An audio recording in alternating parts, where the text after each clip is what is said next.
देखिए balance sheet, इसके पहले हम लोग पढ़े थे ट्रेडिंग पढ़े थे, प्रॉफिट एंड लॉस पढ़े, उसके बाद हम लोग बैलेंस शीट पढ़ा है असल में।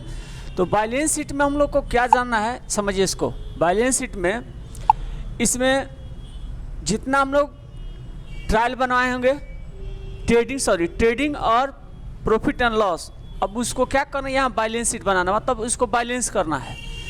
इसमें क्या क्या बैलेंस करना वो आपको पहले इसको समझिए, उसके बाद हम फॉर्मेट बताएंगे। A balance sheet is one of the financial statement. Balance sheet क्या है, एक फाइनेंशियल स्टेटमेंट है। ये भी क्या है, एक स्टेटमेंट है। जैसे इसमें एक एसेट्स होगा और एक इसमें लायबिलिटी साइड होगा। क्या होगा, लायबिलिटी साइड। अभी दोनों को जितना अमाउंट होगा इसको क्या होगा, जोड़ेंगे तो दोनों का ये क्या होना चाहिए, ये बराबर होना चाहिए। दोनों का अमाउंट क्या होना चाहिए, बैलेंस इसका क्या होना चाहिए, बैलेंस बराबर होना चाहिए, माने इक्वल होना चाहिए। बैलेंस क्या होना चाहिए, इक्वल होना चाहिए। A balance sheet is a statement of assets. देखिए एसेट्स लिखवा दिए, एंड लायबिलिटीज, और लायबिलिटीज ये दोनों क्या होना चाहिए, इक्विवेलेंट होना चाहिए, बराबर होना चाहिए। जब बराबर होगा तो इसका मतलब कि हमारा ट्रेडिंग और प्रॉफिट एंड लॉस ये दोनों सही है।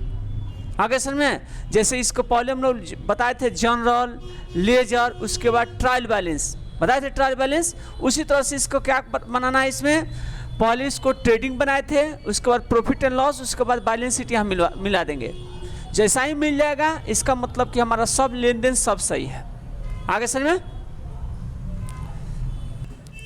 देखिए ये लायबिलिटी साइड में क्या होगा, जितना हम लोग कर्ज टाइप का लिए हैं, तो कर्ज में कौन सा है, करेंट लायबिलिटीज है। लायबिलिटीज कितने टाइप का होता है जी, दो, एक करेंट है, एक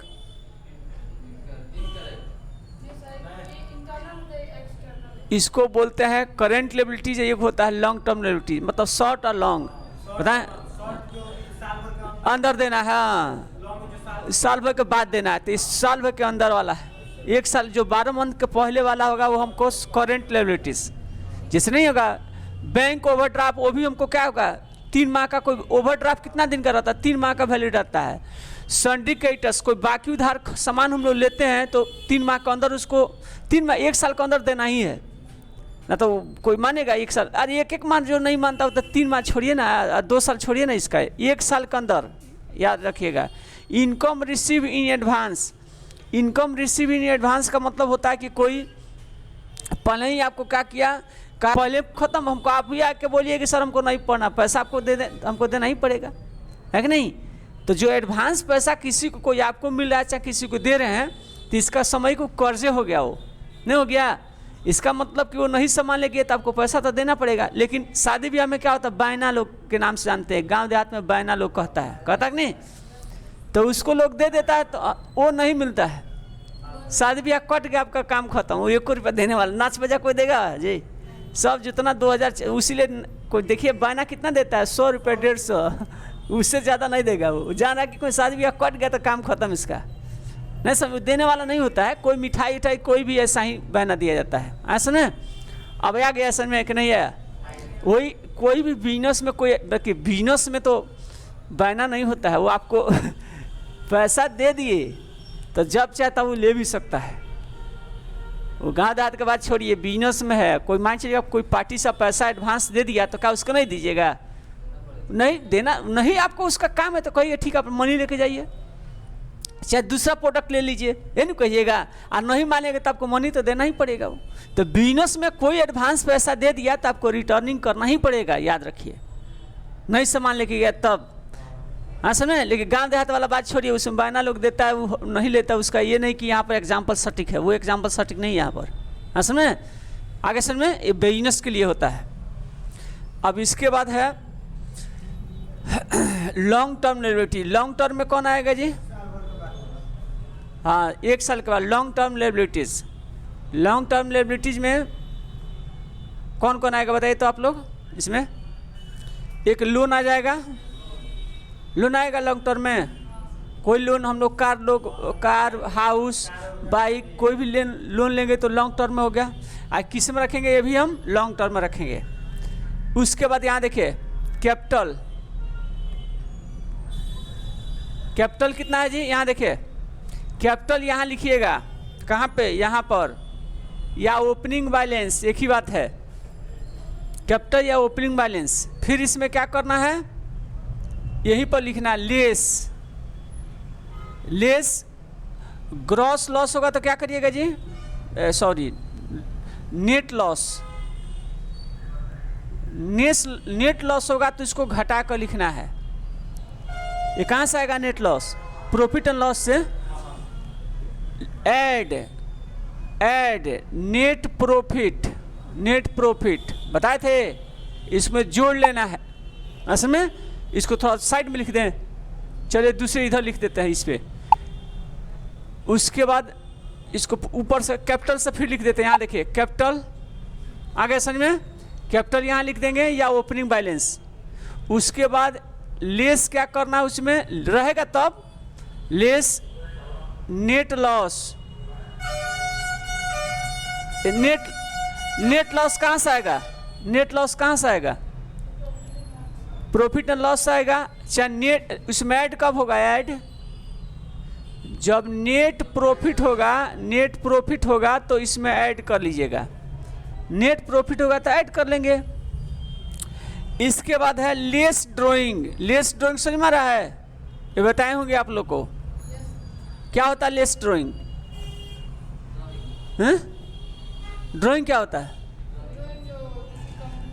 जो कंपनी का मालिक लेकर पैसा चल जाता है तो इसको घटाना पड़ेगा, देखिए हाँ नहीं इसको घटाना पड़ेगा लेके जाएगा तो, असल में तो इसको घटाना पड़ेगा। देखिए याद रखिए कैपिटल या ओपनिंग स्टॉक भी हो सकता है या कैपिटल होगा, यहाँ लिखिएगा। और लॉस हो जाएगा तो घटा दीजिएगा, नेट प्रॉफिट होगा तो जोड़ दीजिएगा, ड्राइंग और लेके गया होगा तो इसको घटा देंगे। जोड़ घटाव करने के बाद इसमें यहाँ पर क्या करिएगा, इसको लिख लेंगे। आगे इसमें कोई दिक्कत, इसमें जोड़ घटाव करने के बाद इसमें यहाँ लिख लेंगे। अब इसके बाद टोटल कर लीजिएगा, टोटल हो जाएगा। अब इसको बना लीजिए हैं, तो आप पहले एसेट्स लिख सकते हैं इधर और इधर लायबिलिटीज लिख सकते हैं। ये मतलब ये नहीं कोई इसमें रूल नहीं होता है कि पहले लायबिलिटीज लिखिए तब उसमें एसेट्स लिखिए, आप लेफ्ट राइट में कोई आप लिख सकते हैं। आगे समझ में, इसमें कोई बाउंड नहीं रहता है कि आप क्यों आप पहले लायबिलिटीज लिखिए उधर आपको, हाँ इसमें कहीं ये इशू नहीं होता है। अब जो आपको लिखना होगा, जिधर आपको लिखना है आप लिखिए, लेकिन डेटा ऐसा ही रहेगा, जो इसमें रहेगा वैसा ही लिखना है। अब इसमें कैश इन हैंड एक किस में आएगा, करेंट एसेट्स में, इसमें लिख लेंगे। कैश एट बैंक लिख लेंगे। बिल रिसीव ये भी हमारा करेंट है।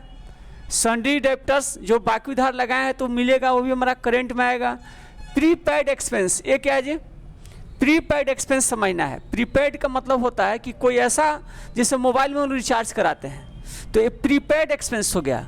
इसका मतलब कि आपको संपत्ति है लेकिन पहले ही खर्च हो गया।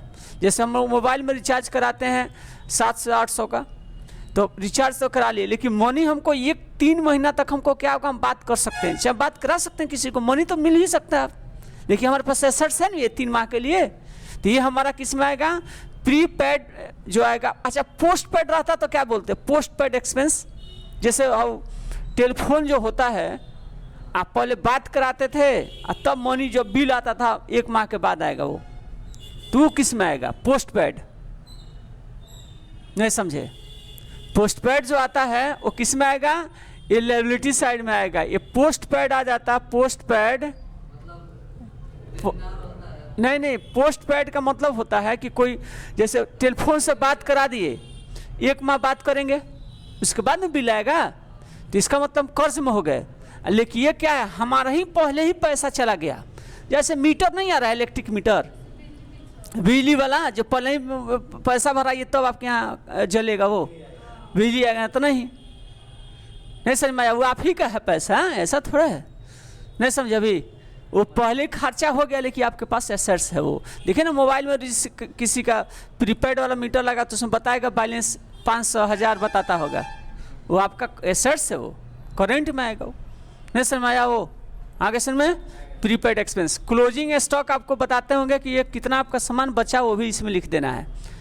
इन्वेस्टमेंट हो गया, ये भी इसके अंदर लिख लेंगे, ये सब करेंट एसेट्स में आएगा। आगे से में अब फिक्स एसेट्स में क्या क्या आपके पास है, फर्नीचर हो गया, plant and building, land, goodwill, ये सब लिखकर इसको जोड़ेंगे।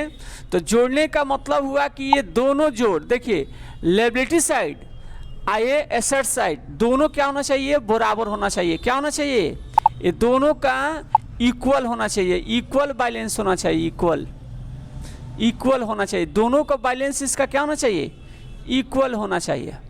जब इक्वल हो जाएगा तो समझ जाएंगे कि पूरा लेन देन हमारा दाम सही है, और नहीं होगा तो फिर जांच करिए, तो कहाँ गड़बड़ होने का संभावना रहेगा। इसमें जो नेट प्रॉफिट हो गया, नेट लॉस हो गया, इसमें आपको प्रॉब्लम होगा, क्योंकि बैक का डेटा यही है, इधर सारा है। फिर आपको ट्रेडिंग चेक करिए, प्रॉफिट एंड लॉस चेक करिए, उसके बाद इसमें आना है। आगे समझ में, ये तो इसमें तो ये तो अमाउंट है, आप तो लिख लेंगे, इसमें कोई दिक्कत नहीं है। आगे समझ में, अब यही हम लोग का फॉर्मेट है, इसी पर बनाना है।